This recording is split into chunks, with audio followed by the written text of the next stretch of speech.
Dear students, السلام علیکم۔ Superior group of colleges میں آپ کو ویلکم کرتی ہوں۔ ہم اسلامیات سال اول کا پہلا باب پڑھ رہے ہیں۔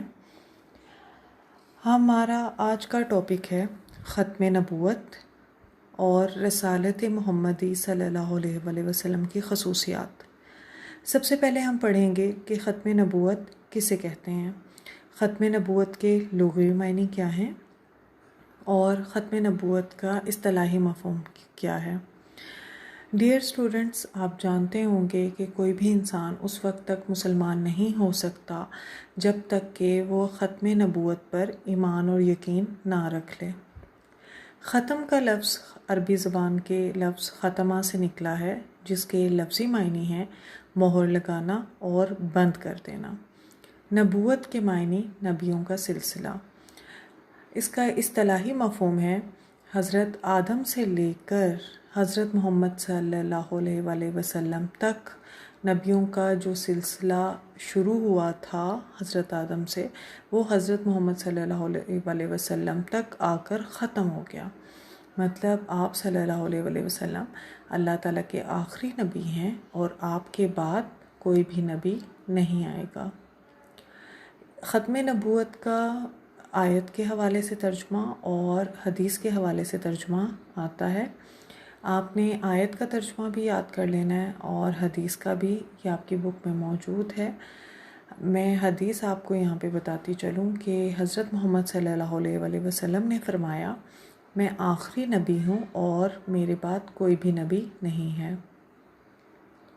اس کے بعد ہم کویسچن کریں گے رسالت محمدی صلی اللہ علیہ وآلہ وسلم کی خصوصیات۔ مطلب کہ آپ صلی اللہ علیہ وآلہ وسلم میں کہ وہ کون سی خصوصیات ہیں جو کہ دوسرے لوگوں میں موجود نہیں ہیں۔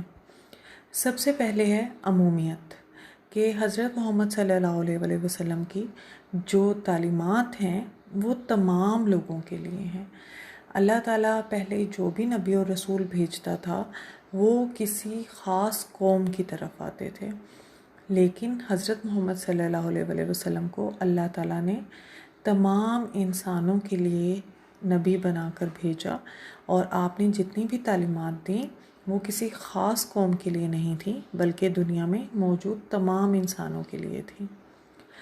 سیکنڈ پوائنٹ ہے اس کا پہلی شریعتوں کا نسخ۔ نسخ کہتے ہیں منسوخ ہو جانا، ختم ہو جانا، کہ حضرت محمد صلی اللہ علیہ وآلہ وسلم کی جو شریعت ہے اس نے پہلی تمام شریعتوں کے احکامات ختم کر دیے۔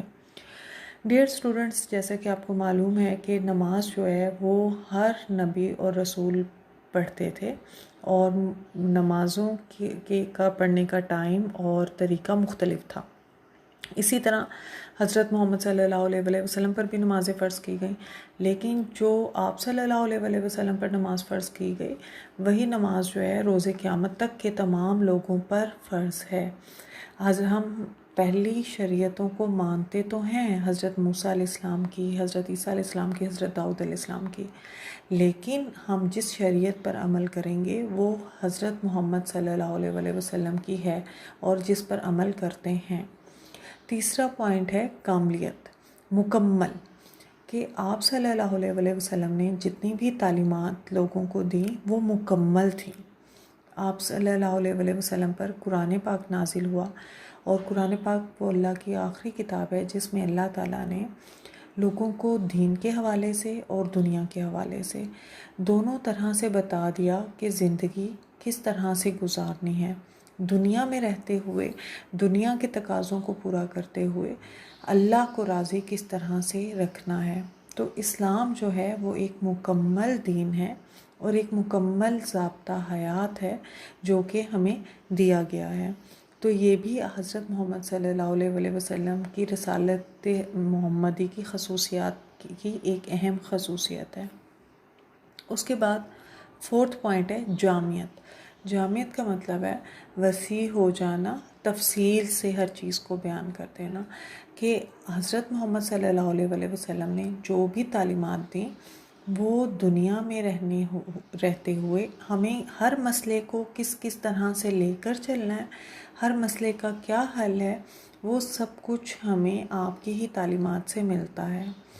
حضرت محمد صلی اللہ علیہ وسلم نے نہ صرف یہ کہ لوگوں کو باتیں کہیں، تعلیم دی، بلکہ آپ نے خود اس کے مطابق زندگی گزار کے لوگوں کو بتایا کہ زندگی جو ہے وہ کس طرح سے گزارنی چاہیے، اور زندگی میں رہتے ہوئے جو ہم اپنے تمام رشتے نبھاتے ہیں، جو بہن بھائی، ماں باپ، بیٹا بیٹی، ایون کہ کاروبار کا لین دین جو ہے، وہ بھی سب کچھ ہمارے دین نے ہمیں سکھایا ہے، اسلام میں موجود ہے۔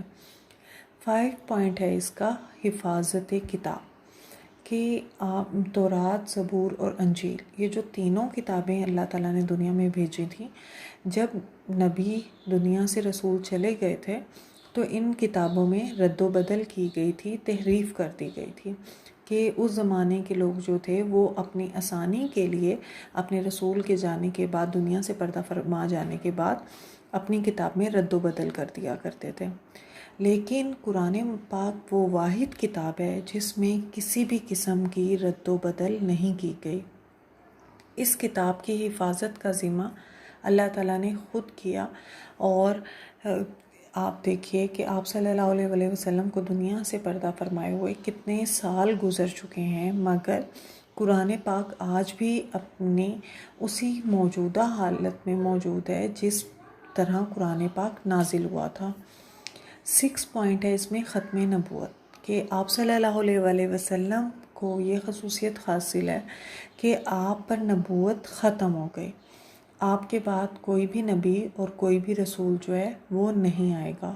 جو نبیوں کا سلسلہ شروع ہوا تھا وہ آپ صلی اللہ علیہ وسلم پر ختم ہو گیا۔ اور جیسا کہ میں نے بھی اپنے لیکچر کے سٹارٹ میں بتایا کہ مسلمان ہونے کی یہ لازمی شرط ہے کہ آپ صلی اللہ علیہ وسلم کو خاتم النبیین مانا جائے، کہ نبوت جو ہے آپ پر ختم ہو چکی ہے۔ 7 پوائنٹ ہے اس میں، دین کی تکمیل، کہ حضرت محمد صلی اللہ علیہ وسلم نے دین کی تکمیل کی، جیسا کہ قرآن پاک کی آیت جو آخری نازل ہوئی سورہ مائدہ کی، کہ آج ہم نے تم پر تمہارا دین مکمل کر دیا۔ تو ڈیئر اسٹوڈنٹس، دین جو ہے وہ مکمل ہو گیا، دین اسلام حضرت محمد صلی اللہ علیہ وسلم پر۔ یہ بھی حضرت محمد صلی اللہ علیہ وسلم کی خصوصیات میں آئے گا۔ اب ڈیئر اسٹوڈنٹس، اگر لانگ کویسچن آئیں گے تو آپ نے یہ تمام پوائنٹس جو ہیں وہ ریفرنس کے ساتھ لکھ دینے۔ ریفرنس آپ ساتھ کی ہیلپنگ بک سے یاد کر لیجئے گا، ٹیکسٹ بک میں بھی موجود ہیں، آپ وہاں سے یاد کر لیجئے گا۔ اور رسالت محمدی کی کوئی سی 4 خصوصیات لکھیں یا 5 خصوصیات لکھیں، یہ شورٹ کویسچن میں بھی آتا ہے۔ تو آپ نے اس کی صرف ہیڈنگز لکھ دینی ہے، آپ نے اسے ایکسپلین نہیں کرنا، کیونکہ جب بھی شورٹ کویسچن میں اس طرح کا کوئی سوال آئے گا تو ہم اس کی صرف ہیڈنگ ہی لکھیں گے۔ یہ فرسٹ چیپٹر کا 3rd کویسچن ہے۔ پہلا لانگ کویسچن تھا عقیدہ توحید کی انسانی زندگی پر اثرات، دوسرا لانگ کویسچن ہے انبیاء کی خصوصیات، تیسرا لانگ کویسچن ہے رسالت محمدی صلی اللہ علیہ وسلم کی خصوصیات۔ یہ 3 لانگ کویسچن جو ہیں وہ اس چیپٹر میں کے ہیں۔ اس کے بعد 2 لانگ کویسچن رہ جائیں گے، کیونکہ جیسا کہ میں نے آپ کو اپنے فرسٹ لیکچر میں بتایا تھا کہ ہمارے فرسٹ چیپٹر میں 5 لانگ کویسچن ہیں، تو اب یہ 3 لانگ کویسچن ہمارے کمپلیٹ ہو جائیں گے، تو 2 رہ جائیں گے، تو وہ انشاءاللہ ہم پھر لیکچر میں کر لیں گے۔ دعا ہے کہ اللہ تعالی ہم سب کی مشکلات آسان کرے اور ہم سب کے لیے آسانیاں کرے اور عزت دے، آمین۔